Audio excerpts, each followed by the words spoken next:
哇，等到啦，終於等到啦！等到啲乜嘢？話說4月1號，除咗愚人節之外咧，仲係我哋油塘水泥廠停運嘅大日子啊！原本擁有最靚嘅維多利亞海景、一線海景嘅地方，就係因為呢個水泥廠咧，令大家卻步嘅因素咧，徹底解除晒啦，真正可以還政於民啦。好，咁今日咧就同咁多位嚟到油塘站嘅蔚藍東岸啊，喺我哋嘅項目漫步翻去油塘站咧，都係7至到8分鐘嘅時間嘅啫。而且喺我哋油塘站咧，亦都係香港其中一個 MVP 嘅地鐵站嚟嘅。同一時間可以擁有呢個觀塘線同埋將軍澳線，一個站咧就可以去到呢個港島嘅鰂魚涌啦，兩個站咧就可以去到觀塘北角兩大 CBD 啊！而且我哋門口對出咧就係三架村碼頭啊，每日咧有好多嘅航班路線咧去翻對面嘅西灣河同埋中環嘅尖沙咀啦，所以翻工同埋收工嘅時間咧完全可以避免呢個塞車同埋逼地鐵之苦啊，極度開心。而我哋嘅項目除咗有無敵嘅維港煙花海景同埋交通之外咧，我哋步行翻幾分鐘就可以去到呢個45萬尺嘅大本營商場噶啦，而且嚟得香港嘅遊客都一定會嚟我哋旁邊嘅鯉魚門海鮮卡打卡嘅。咁夢中情況三大要素：一線海景、地鐵站側邊、大型嘅商場、生活娛樂、飲飲食食都籠籠緊扣住我哋嘅蔚藍東岸啊！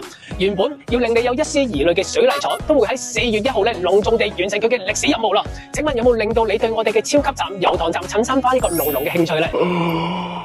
再加上咧，我哋油塘站對出一大嘅油塘灣嘅地皮啦，嚟緊亦都會有恒地、會德豐等等嘅龍頭地產咧，有超過83萬尺嘅綜合性發展區啊，會梯級式起30座商業同埋居住大樓，樓面面積咧超過400萬尺以及超過6000伙啊！到時咧，我哋呢個油塘超級站咧就真正承接到佢嘅任務啊！油塘站蔚藍東岸1329尺4房雙套房，再加功能房，仲有一個維港煙花海景。今日 Kenny 即刻同你睇睇啊！走，豪宅嘅標配當然係有自己獨立嘅私人電梯大堂啦。而呢個私人電梯大堂咧係完全老闆你所擁有嘅，而喺我左手邊嘅位置咧就係工人嘅獨立嘅工作間啦，同埋佢工人房嚟嘅。我哋唔使睇啦，入到嚟我哋客飯廳咧，相當令我哋轟動啊！由門口位置直接去到我呢邊露台位咧，超過6米噶，呢邊嘅寬度都有3米，所以整體加埋呢個樓底嘅空間咧，個感覺咧非常之闊綽啊！嚟到我哋客廳空間先，呢一邊咧，哇，擠部咁細嘅電視，真係有啲睇唔起呢個客廳啊！呢個位置咧應該可以擠翻我150寸嘅大頭石銀幕，都完全冇問題啊！而喺我左手邊嘅部分咧，呢個位置大概擠張6至8人飯台啦，能夠望到呢個維港煙花嘅海景，再加個咁大嘅200尺大客飯廳咧，去拍電影一定係最佳選擇啦！先睇主角先，嚟到呢個露台位置咧，相當令我感動啊！點解咧？因為以往我哋未有3合1露台嘅時間，